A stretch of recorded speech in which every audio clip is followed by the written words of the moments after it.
Am I the asshole for leaving a family gathering and insisting my mother-in-law apologize over M&Ms? My wife, 34 female, and I, 31 female, have two wonderful children together, 4-year-old twins. They were conceived with my wife's eggs and a known sperm donor, and I carried/birthed them. Both kids ended up being practical clones of my wife, so it's pretty clear to everyone who contributed to the genetic material. My in-laws had everyone together at their house earlier this month. My kids were outside playing with their cousins, and my sister-in-law and mother-in-law and I were chatting in the kitchen. At one point, my two run inside from playing and ask if they could have some M&Ms that they see on the counter. I tell them, no, we'll be eating in 15 minutes, you can have them after dinner. A little bit later, my sister-in-law and I get the call that food is ready, so we go outside and I see my kids each have a little cup full of M&Ms that they are eating. I told my kids that they knew they were not supposed to be eating those and took away the cups. My mother-in-law comes over and says that she gave them the M&Ms and that they can have them. To which I replied, no, they can't. It's dinner time. You were there when I told them no. Mother-in-law says again that they can have some chocolate, it's fine, and tries to take the cups out of my hands. We go back and forth, prompting my wife to start walking over to us just in time to hear her mother say in front of our kids, I'm saying it's okay. They aren't even your kids. They're my daughters. Just give them the chocolate. My wife had her mom repeat herself and said something like, absolutely not, we are leaving. I put the M&Ms on the nearest table, grabbed both kids, who were now softly crying, and started to pack our stuff. The whole event erupted into chaos. Father-in-law screaming about the disrespect of us leaving, grandmother crying, brother-in-law and his wife arguing with their father-in-law, mother-in-law crying that her only daughter is abandoning her. It's a mess. After a couple hours at home, the kids seemed okay, but mother-in-law saying I'm not their mom really scared them. My wife spent about 4 hours on rotating phone calls with all of her family, from father-in-law screaming at her, mother-in-law crying over how we took her grandkids away over M&Ms and made her out to be the bad grandma, brother-in-law trying to get in the drama, grandmother depressed, saying she would die without seeing her great-grandkids again. My wife's message to all of them was that mother-in-law needed to apologize to me and to our children for what she said. We made it clear that we would have no problem spending time with grandma and brother-in-law's family, but we would not bring the kids around my mother-in-law until she apologized. As you can guess, the apology hasn't happened, but the phone calls of guilt trips, yelling and crying have not let up. I feel an apology is not even a big deal, and at this point, mother-in-law is making the choice not to see her grandkids. I want to hold firm, but I know how hard this all is on my wife, even if I really don't think it's my fault. Am I the asshole for insisting for an apology? Storytime about how I was voted the ugliest girl in high school. Disclaimer, this is not my story time, send me on Instagram. Growing up, I was really awkward. My parents always used to call me the ugly duckling, but my dad told me not to worry that when I would grow up, I would become beautiful. Honestly, this really stuck to my head, and I am very beautiful now. I used to have braces, acne. My hair has always been curly, but I didn't know how to treat it back then. My mom had really straight hair, so she had no idea how to do my hair either. And this was the toughest thing for me. I would show up to school with knots in my hair because I didn't even know how to brush it. Eventually, my mom did start taking better care of my hair, which really helped. I also didn't know how to dress for my body. I wore big hoodies, big t-shirts, while the other girls in my high school dressed for their body type. I honestly just had no clue. I did get bullied, but mostly by boys. I think the girls probably just felt bad for me, so I never really had problems with other girls. A group of boys would always bother me. One of them even asked me out, pretending that he wanted to go out with me. Of course I said yes because I actually believed him. He asked me to go to the movies, and when I showed up, he wasn't there. I decided to go watch the movie anyway, but the next day in school, I couldn't hear the end of it. To my face, this guy called me stupid. A few days later, they made a list of the ugliest girls. Part 2 is up.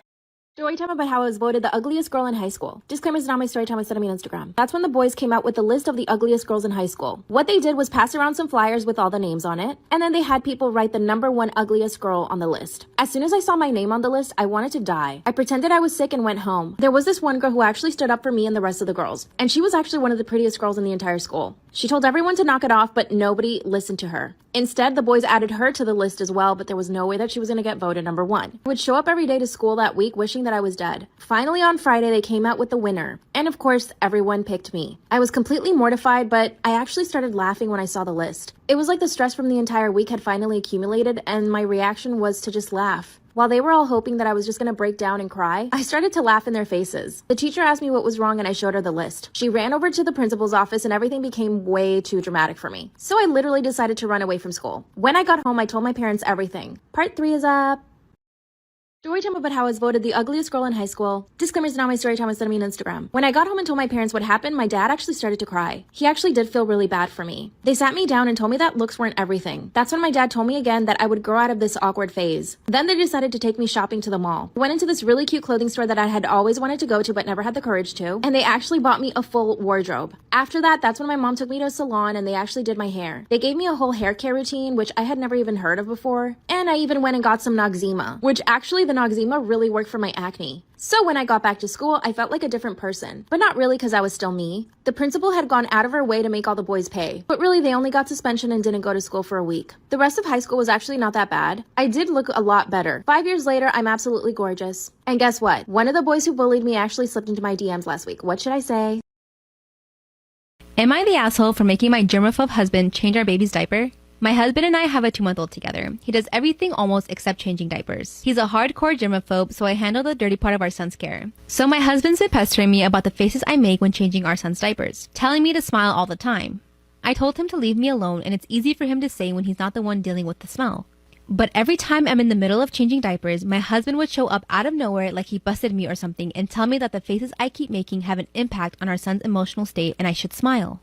I told him to leave me alone. He knows how difficult this is for me but does nothing to help. Instead, just mocks me and keeps pestering me. I said if he ever tries to hassle me again with just smile bullcrap, then he'll start handling the diaper changes himself. Last night around 9, he was in the kitchen already eating dinner without me and not waiting while I was getting ready to change my son's diaper. He came into the room with his mouth full of food and once again commented on how my face looked and for me to smile and show love and to stop causing harm to our son's emotional health. I snapped. I walked up to him and told him that he ran out of chance to stop his annoying behavior and he should start handling diaper changes from now on and we'll see how big his smile will be. His tone changed immediately and he said that we both agreed that I'd be the one handling diaper changes even before our son was born and that I already know too well what his reason is. He's a germaphobe, yes, but he's also a parent. What type of parent never changes their baby's diaper? I handed him the stuff and asked him to enjoy it while I kept standing to watch how he would do it. It took him forever, as I expected, as he made all types of disgusted, gross-out faces, and for a minute I thought he was going to throw up. When he was finished, I told him he lost the smiling contest with those faces he made. He was pissed and rushed to wash his hands, complaining about how I'm trying to get him to do everything, and that I ruined his appetite by having him experience that. I replied and said he hasn't seen anything yet, and asked since he wants us to have 4 kids, how he will be handling the other 3. He said he changed his mind and only wants 2. But still, my point stands. He tried to argue that I'm not taking his germophobia seriously, and what I forced him to do wasn't cool. He's been upset since then and has given me the silent treatment. So, am I the asshole? I'm 30 and don't have the best relationship with my husband's mom. Since day one, she tried to make remarks and compare me to her. She then tried to get on my good side and started overly praising everything I do and sometimes even copying me. Like one time when she literally dyed her hair purple just like mine, and when everyone pointed out how ridiculous she looked, she actually blamed me and accused me of trying to make a joke out of her. So anyway, my husband and I took 2 weeks off work to go visit some places out of the country. Tourism in other words. The thing is, I was the one who saved up for and arranged a trip. My husband was responsible for booking the tickets. My husband's mom wanted to come along and threw temper tantrums when I said no. She called, texted, sent people to talk to me into letting her come, even threatened to call the police and make some complaint up to get us to stay if she can't come. My husband said that we should take her, but I told him that he was wrong to tell her about the trip in the first place. He gave me an ultimatum. He said he wouldn't go if she can't come. I told him that I'd gladly call his bluff, which made him take back his words and say, fine, I'll tell her to stop it because we won't take her. Things got quieter. Suspiciously quieter. The day of the trip came and we got to the airport at 2 p.m. My husband was walking ahead of me and was looking left and right like he was looking for someone. I asked him, but he didn't respond. He led me to the waiting area and the first thing I saw was his mom standing there with her luggage. I froze in my spot. I felt a cold wave washing over me and I was fuming inside. She and my husband were hugging and that's when I quietly turned and started walking towards the exit. My husband followed me while shouting at me to stop. He tried to stop me, but I told him off in the harshest way possible. He tried to say that I was overreacting and that his mom was there anyway and that I should let it go and not mess his trip up for us. I told him that he and his mom could still go and I was going home. I went home and stopped into my dog's fur for several minutes. Turns out that he booked her ticket without me knowing. An hour later, he came home yelling and raging about how pathetic and spiteful I was to walk out and go home and ruin a trip last minute. I told him he caused this to happen. He said that I was being so hard on his mom, it's ridiculous. I refused to fight anymore, but he kept berating me and then called my family to tell them that the trip was canceled and it was because of me. My family said that I shouldn't have ruined it for myself and should have sucked it up and done my best to enjoy. Did I really overreact? Am I the asshole for walking out of the airport when I saw my husband's mom standing there with her luggage?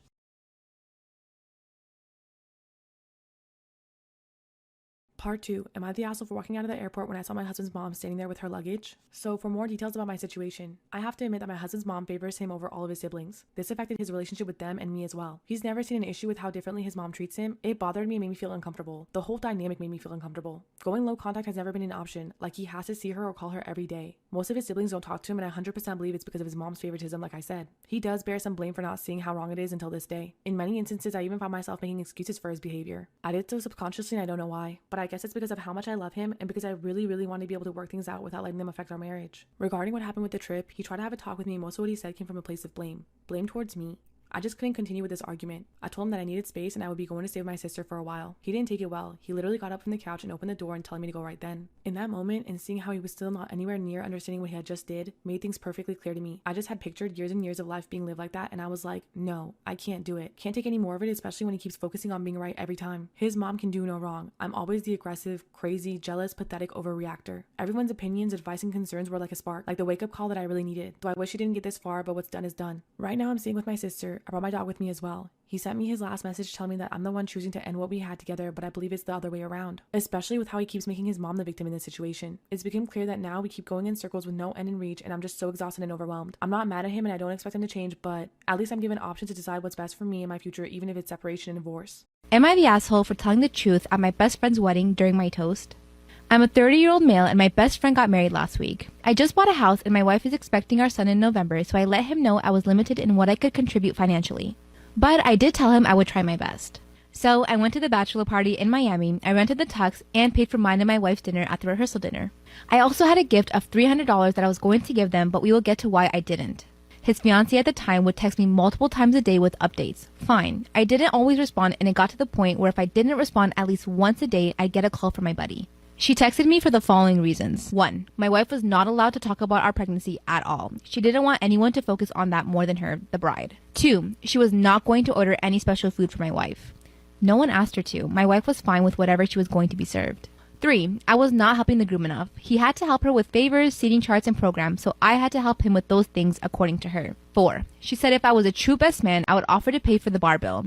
I don't even know what that means. 5. She had to read and improve my speech before the rehearsal dinner and wanted to be included as much as my buddy. She told me to make things up if I had to. I was not allowed to include anyone but the two of them, and no inside jokes or stories about my buddy that didn't include her.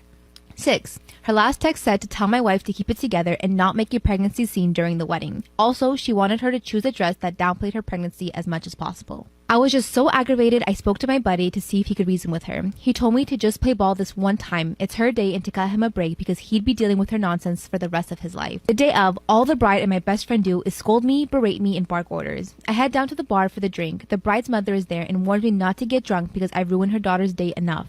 That was the final straw. I didn't give them the card with the cash, and in the speech, I used my friend's exact wording about having to deal with her nonsense for the rest of his life. I wished him the best and told him I'd always be there for him, especially during the divorce. So, am I the asshole? Yeah, you are. Good job. Okay, so story time about how my grandma tried to sell me. Yes, ladies and gentlemen, you heard that correct.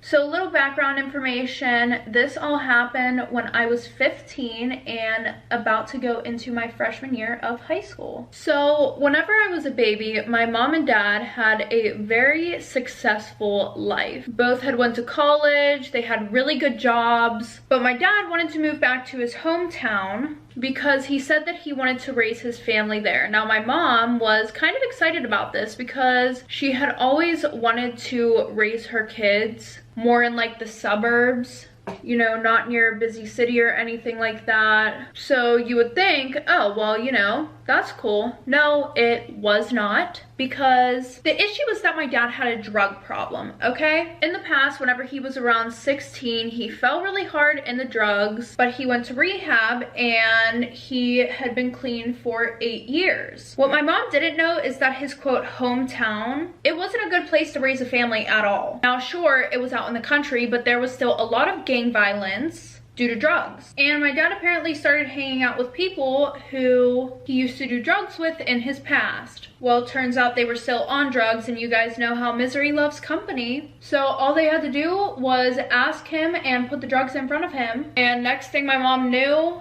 all their money was disappearing. Not only was it because of his drug addiction, but he also had a gambling addiction on top of that, which my mom knew about, which is why she like kept the accounts separate. Like he wasn't allowed to have access to any money at all. But he ended up stealing one of their cards. Well, when this happened, my mom divorced my dad right away. She told him that either he could go and get help or this would be the last time that he saw her and I, and you guys can guess which one he decided. So because of this, I really never got to know my dad. He was put in prison for life after he had got involved in some gang violence, and I visited him like 3 times my entire life. But I'm thankful that my mom was strong enough to keep her head up through all of this, because the things that she told me about what went on in their relationship, nobody should ever have to go through. And trust me, I know everybody probably says this about their mother, okay? But my mom was seriously like one of the best people out there. She was the most nurturing person. She was always there if you needed her. And I'm not even just talking about because I was her daughter. This was for anybody in her life. And not to mention, she worked her ass off to be the best mom. Overall, she was definitely my best friend. And her and I were doing really good on our own for a while. She even met this one new guy who was awesome. I thought of him as a second dad. He thought of me as one of his own kids. And it finally felt like our family was complete. Well, sadly, that all changed on July 4th.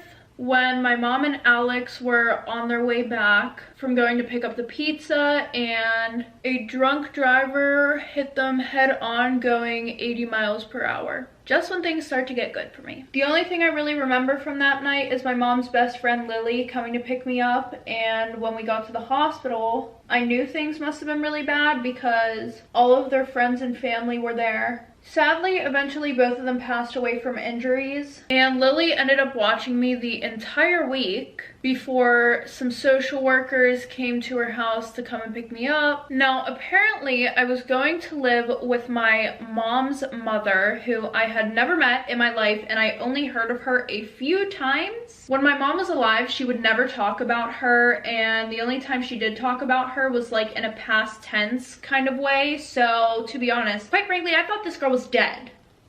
So yeah, so not only did I have to move to some ran-down neighborhood in California, but I had to live with somebody who I'd never met in my entire life. And once I got to the house, I literally wished that I could switch places with my mom. And I know that sounds fucked up, but like, I mean that in a literal way. Now, this house was pretty much a little shack with 1 bedroom and a closet. The kitchen was basically outside of the house because of how many holes there were in the roof. Also, not to mention, there were literally fucking bugs everywhere. And do not even get me started on the fucking bathroom. It was literally worse than a porta potty, and I'm not even joking. There was what looked like shit all over the ground, all over the fucking walls. The sink was broken, and I don't mean the knobs to the sinks, no bitch.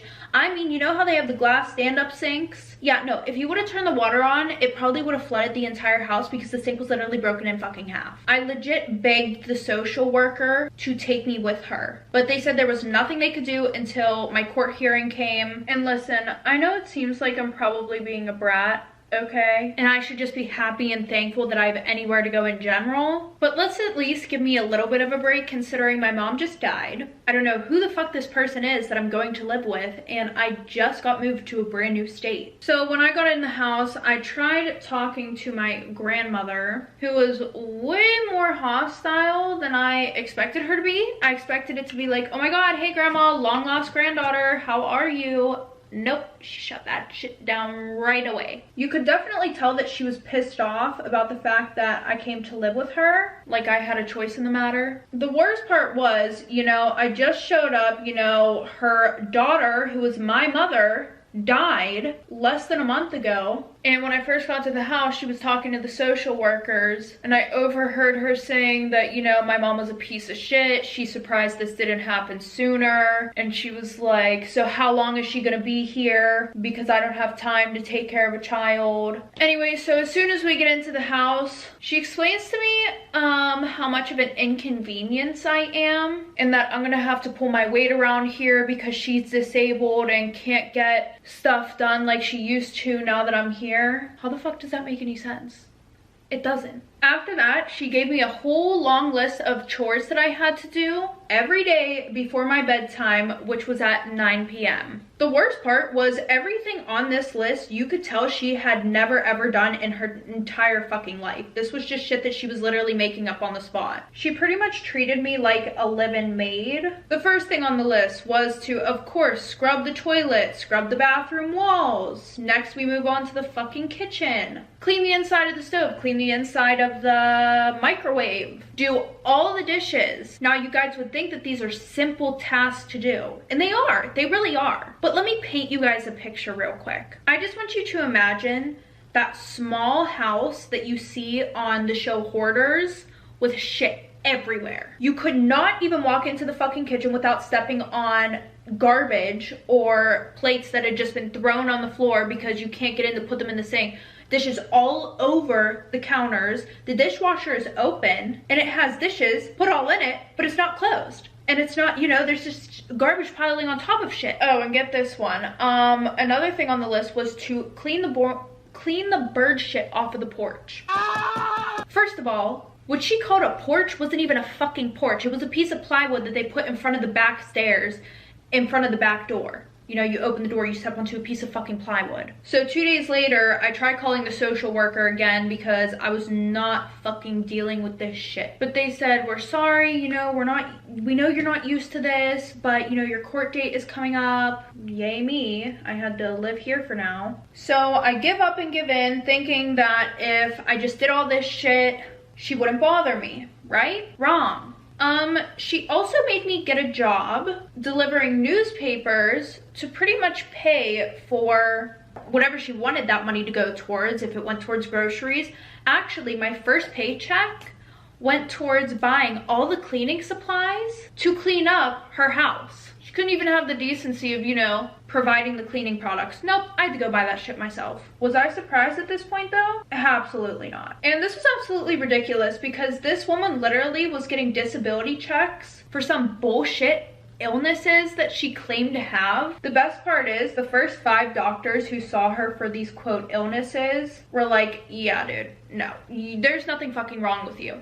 So she went to 4 more, and the last one finally, you know, was like, okay, yeah, you're diagnosed with this pretty much, however the fuck that shit works. And now she gets a check from the government every month. And this was just not working at all for me. The more I gave, the more she took, and shit was just really going bad. Fast forward, the vibe in the house changed, surprisingly. She started being kind of nice to me some days.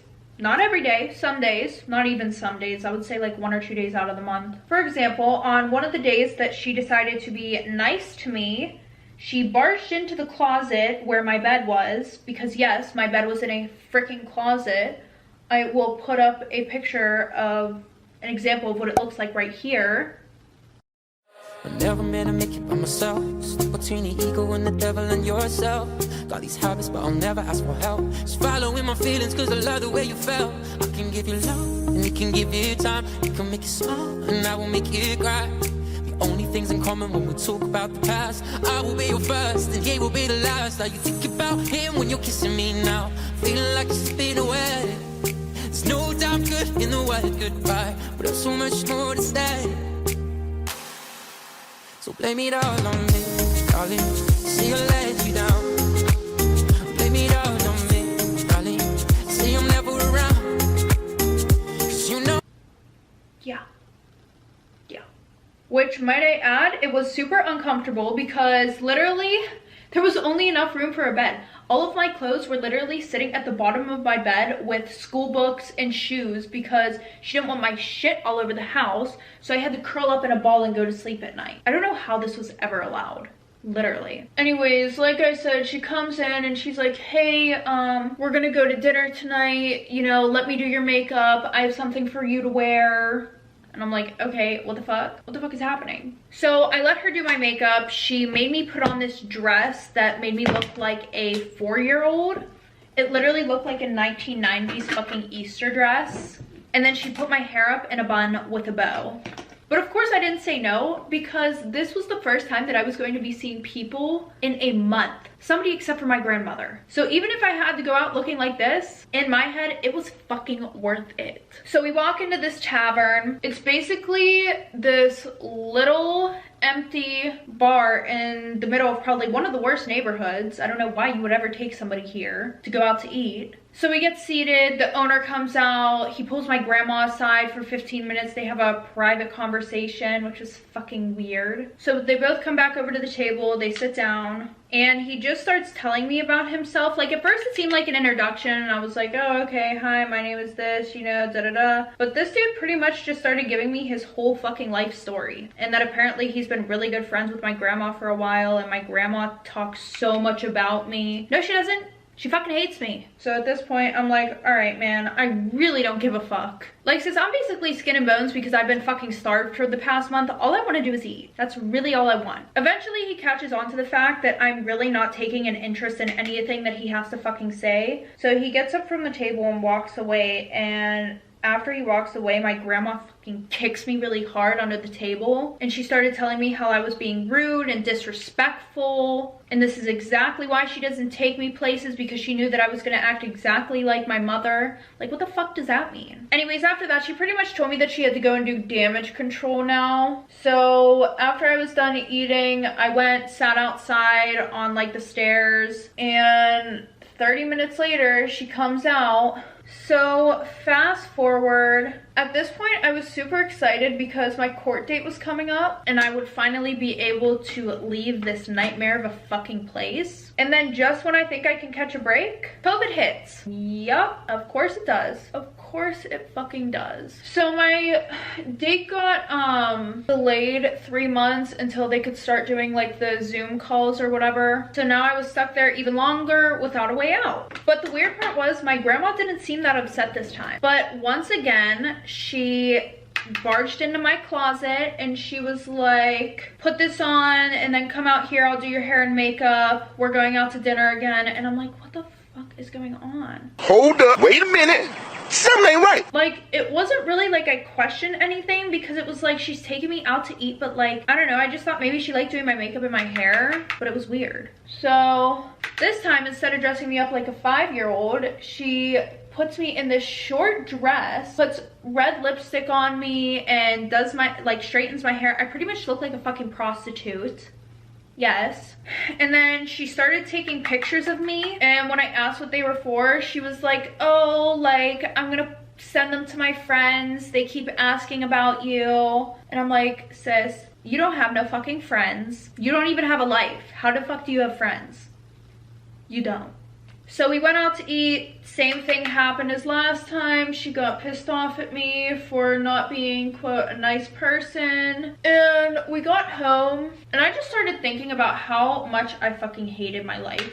Like, I was depressed all the time. Like, really fucking depressed. So at that point, I decided to do the most logical thing that popped up in my head. Run away. Run, bitch! Run! So I waited till about 3 in the morning after my grandma was knocked the fuck out, because she took her Xanax, which apparently she needs every night to help her go to sleep because of her medical condition.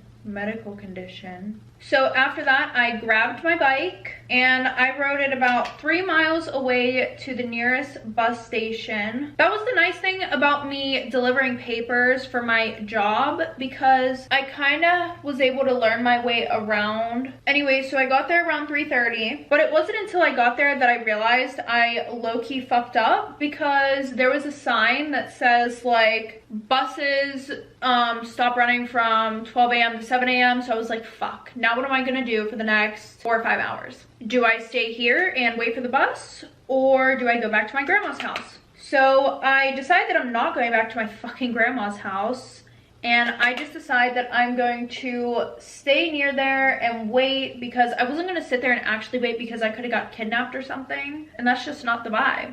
I've suffered enough. And I'm not gonna lie, I was dying trying not to fall asleep. I was sitting in the back of some alleyway near a fucking dumpster where I had like a view of the bus stop. So I checked my phone, and my phone didn't have any service or anything, by the way. I had it whenever I got to my grandma's house and I just never told her about it. So I check my phone, it's 5 o'clock. I decide this is a good time. Cars are driving past and everything like that. People are going to work. The shops around the bus station are opening up, you know. So I decide I'm gonna go sit on the bench and wait for the bus. I sit there for about 20 minutes, and then was one of the worst things I probably could have done, because 25 minutes later, my grandma pulls up in her fucking garbage ass Honda Civic that literally sounded like it was gonna shit the bed in 5 seconds. And she parked her car literally in the middle of the fucking street, got out of the car, came over, gripped me up by my hair, and put me in that fucking car. Where you think you're going? Did I say you can leave? Go do the dishes. The car ride home was awkward and silent. And then when we got back to the house, she was like, why would you try to run away? You're so ungrateful. She was like, how do you think it felt whenever my friends called me and said that you were waiting on a bench at the bus station? Yeah. She was like, now what will people think of you? Pretty much making it seem like I was the fucking issue here. I'm not the issue, you are. So I still have over 2 weeks until my scheduled hearing. And even then, I still might not even get to fucking leave this place. My grandma knew how I felt. She did not give one single fuck. But 5 days before my court hearing, she did the same shit. She did my makeup, did my hair, gave me clothes. And she was like, we're going out to dinner to celebrate. When we got there, of course, that creepy ass guy was there. We were celebrating the fact that I was fucking leaving her house, and she was celebrating that I was leaving. So yeah, that was one thing we had in common. She hated me and I hated her. So anyways, we're in there. That creepy ass fucking owner is there too, you know. We're sitting at the bar and she's like, you know, your mother was about the same age whenever she got her first drink of alcohol.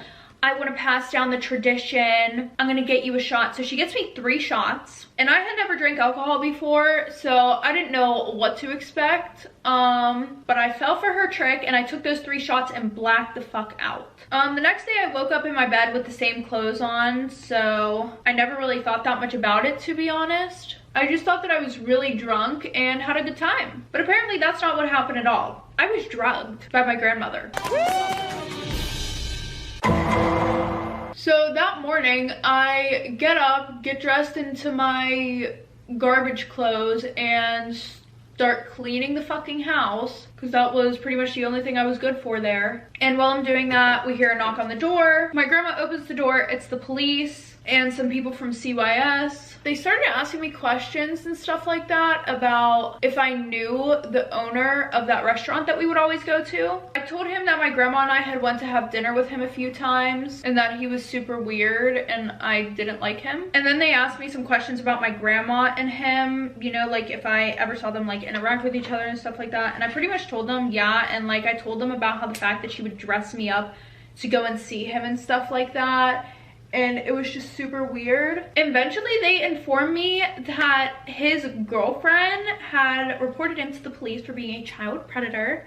She found pictures of me naked while I was blacked out on his phone. And not only was he a child predator, but he also would traffic girls for money. And my grandma just happened to be an accomplice who would occasionally house girls at her fucking piece of shit shack. And now it all started to make sense. When my grandma said that I was an inconvenience for her and she was so hostile when I first showed up, I mean, she probably could have acted like that either way, but it was probably because I was stopping her from running her business. Not to mention, she would dress me up to go on these dates. The first time she dressed me as a fucking child to see if, you know, he liked me that way. Second time she dressed me as a fucking prostitute. And it also turned out they planned to sell me and get $30,000 for me. And they had the perfect plan for my disappearance. You know the night that I ran away? Yeah, that night they had planned to, you know, if anybody asked, tell them that I ran away. But my grandma was going to write a note, and like there were text messages of all of this shit. But they were going to, you know, my grandma was gonna write a note, leave it, and it would be like, I'm leaving, I'll be back in 5 days, don't call the cops, I love you, grandma, this, that, and the next, and just never come back. And then whenever the police were like, well, why didn't you call the cops? She's like, well, she said she wasn't gonna come back if I called the cops. How the fuck does that make sense? Needless to say, they went to jail. And once I was finally able to use a working phone without my fucking grandma monitoring my phone calls, I called my mom's best friend, Lily. And I pretty much told Lily about everything that had been going on. And she told me that she's been looking for me and pretty much just been trying to get information on where I was. And eventually, Lily was able to adopt me.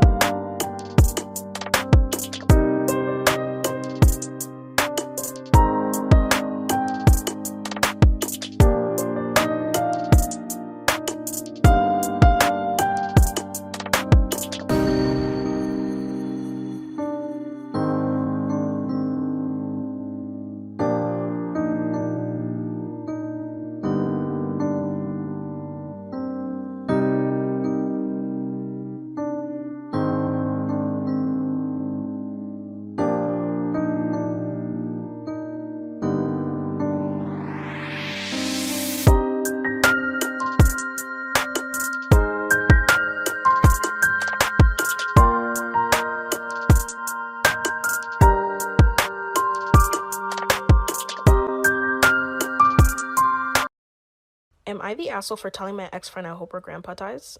So for context, I was originally in a really big friend group online that had 12 people in it. By the time this was happening, the friend group split up a lot. 3 people were friends, I was friends with 2 other people including me, and the others just weren't friends. So one of the old friends contacted me, let's call him Dean. He said that he wanted to be friends with me, so I agreed. I didn't necessarily have an issue with him either. Everything was fine at first, but I noticed he was just trying to really get close to my best friend Maria. Like he would always compliment her, flirt with her, and whenever he claimed he wanted to hang out with me, he would just want to hang out with her instead. Dean didn't know that I liked him either, so this was quite frustrating for me. I decided to talk to Maria about it, and I specifically told Maria that I actually liked Dean, and she said that I should confront him about it, but I just didn't have the courage to. So one day, I was just online, and I kid you not, the friend group was back together again, but without me. Everybody was mad at me, including Maria, and I was confused to why. I tried to talk to Maria about it, but she just wouldn't tell me. Next thing you know, I start getting anonymous pages saying that they'll dox me, and that they'll do harmful things to me. Am I the a-hole for telling my friend I hope her grandpa dies? So after that, a bunch of pages started texting me saying that they would dox me and come to my house and swap my house. The only explanation could be Maria. I contacted Maria and I told her to tell her to stop making these pages and her friends. After that, she legit sent me a photo of Maria and my crush kissing. What hurt the most is she knew that I liked him, but she still went after him anyways. So I literally told her I hope that your grandfather dies. A horrible death. And there was so much more, but obviously I'm not going to state that here. After that, she just completely left me undelivered and she never texted me. After that, life went on and I didn't really contact them. But I don't really feel bad for what I did, so should I feel bad? Let this girl know in the comments down below and make sure to follow for more story times. Am I the asshole for bringing my baby to a child-free wedding? My cousin lives a 6-hour drive from me and the rest of our family. A few months ago, we all drove over there for his wedding. Due to limited space, no children were invited to the wedding except the bride's young nieces and nephews. My baby was 10 months at the time, and I wasn't comfortable leaving him alone in an unfamiliar place with a stranger. I decided to bring him and wrote on the RSVP that I was bringing him. My cousin didn't say anything, so I assumed that he was okay with it. My baby cried at the ceremony, but I quickly took him out of the room. At the reception, he didn't make a fuss, and I thought everything was okay. Then I was confronted. Am I the asshole for bringing my baby to a child-free wedding? After the wedding, my aunt, which is the groom's mom, confronted me and told me that I was rude for bringing my baby without permission. I explained I wrote on the RSVP what I was planning to do, but my cousin didn't object. She said that my cousin and his bride had a problem with it, but the bride didn't want to start any drama because she doesn't know me well. My other cousin's baby was 7 months at the time, and my aunt said that he had no problem leaving his baby with a certified babysitter, and I should have done the same. Some of my cousins were upset because they thought the groom gave me special treatment by letting me bring my baby. I didn't mean to start drama. Am I the asshole? Am I the asshole for throwing my husband's dinner in the garbage? We have a rather small kitchen. There's basically only 2 places to stand or work while cooking. In front of the counter or in front of the stove. I have frequently asked my husband to please stay out of the kitchen if I'm in there cooking because there's just no room for 2 people. He constantly ignores this request though. Last night, he came into the kitchen at kind of a critical point while I had stuff in the frying pan and was preparing stuff on the counter. He stood in front of the stove and I was just waiting for him to move so that I could get to it. He then said, "It looks like it's burning. Are you even going to do anything?" I yelled, "Move." He lectured me not to yell at him. By the end, his food was burnt and I threw it in the trash.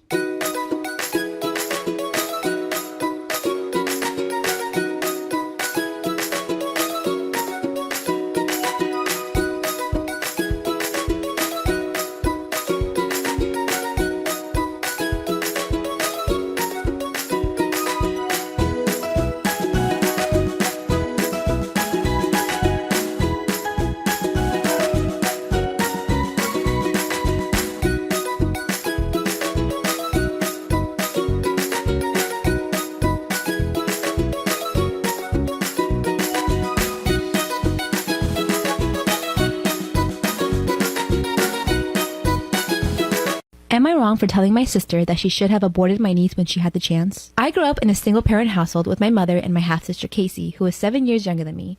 My mother struggled with drug abuse for the majority of her life, and as a result, I have no clue who my father is. Casey's father was also heavily into drugs and only stuck around for 3 years. I basically raised Casey because when my mom wasn't at work, she was either gone for days on end, holed up in her bedroom/bathroom doing drugs with whoever her boyfriend was at the time. I am now 31 and have no desire to have children after spending much of my youth caring for Casey. Casey unfortunately followed in my mother's footsteps in that she began excessively drinking, smoking, partying, etc. She enrolled in a university that's known for being a party school, but dropped out during her first year after getting pregnant with my niece. 14 weeks into Casey's pregnancy, we learned that the baby would likely be born with intellectual and physical disabilities. I am pro-choice and discussed abortion as an option with Casey, who at the time refused and assured me that she would love her baby no matter what disability she was born with. My niece is now 4 years old and is nonverbal with pretty severe cognitive delays and motor/sensory issues. My mother has been sober for about 5 years and has since come around to help out Casey with my niece. She feels bad about our poor upbringing and as a result enables Casey to continue partying and being an irresponsible parent. Casey is hardly ever around while my mother is left alone with my niece. She's pretty much become my niece's 24/7 caretaker. Both my mom and sister have asked that I help babysit from time to time, but I politely declined because I know nothing about caring for special needs children. Recently I learned that my mother is planning to move a few states away as her boyfriend would like to be closer to his family, meaning she will no longer be able to help take care of my niece. Now Casey has asked that I become my niece's godmother and that I move back to our hometown and in with her to help out. I declined because I know that what she really means is that she would like me to become my niece's primary caretaker. She then asked for me to compromise by having me pay for a home caretaker and for assisted living for when my niece turns 18. Again, I refused. My husband and I both have well-paying jobs, so technically we could afford it, but I'm sick of everyone rewarding Casey for her poor choices. This resulted in a screaming match between her and I, where in the heat of the moment I told Casey that she should have gotten an abortion if she knew she was unwilling to step up and be a mother to a child with special needs. Now I am receiving daily texts from both her and my mother stating how terrible of a person I am and that if I truly cared about our family that I would help out. So am I wrong here? Call CPS. That's my 2 cents. CPS.